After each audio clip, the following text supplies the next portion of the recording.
يا أيها الذين آمنوا كلوا من طيبات ما رزقناكم واشكروا لله إن كنتم إياه تعبدون۔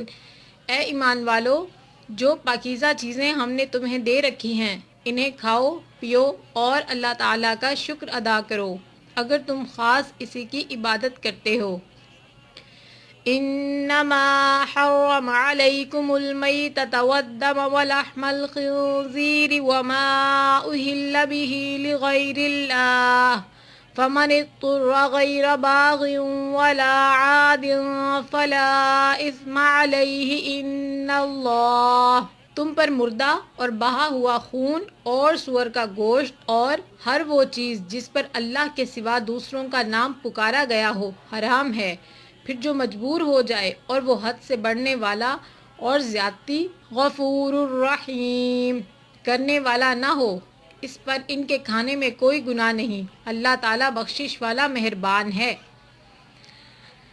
ان الذين يكتمون ما انزل الله من الكتاب ويشترون به ثمنا قليلا اولئك ما يأكلون في بطونهم الا النار ولا يكلمهم الله يوم القيامة ولا يزكيهم ولهم عذاب أليم۔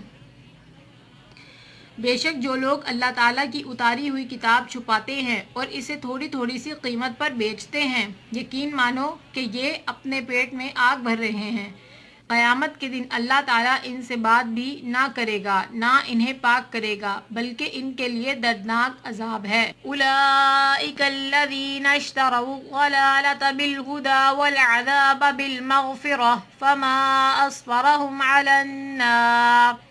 یہ وہ لوگ ہیں جنہوں نے گمراہی کو ہدایت کے بدلے اور عذاب کو مغفرت کے بدلے خرید لیا ہے، یہ لوگ آگ کا عذاب کتنا برداشت کرنے والے ہیں۔ ذلك بأن الله نزل الكتاب بالحق وإن الذين، ان عذابوں کا باعث یہی ہے کہ اللہ تعالیٰ نے سچی کتاب وَإِنَّ الَّذِينَ اخْتَلَفُوا فِي الْكِتَابِ لَفِي شِقَاقٍ بَعِيدٍ اتاری اور اس کتاب میں اختلاف کرنے والے یقیناً دور کے خلاف میں ہیں۔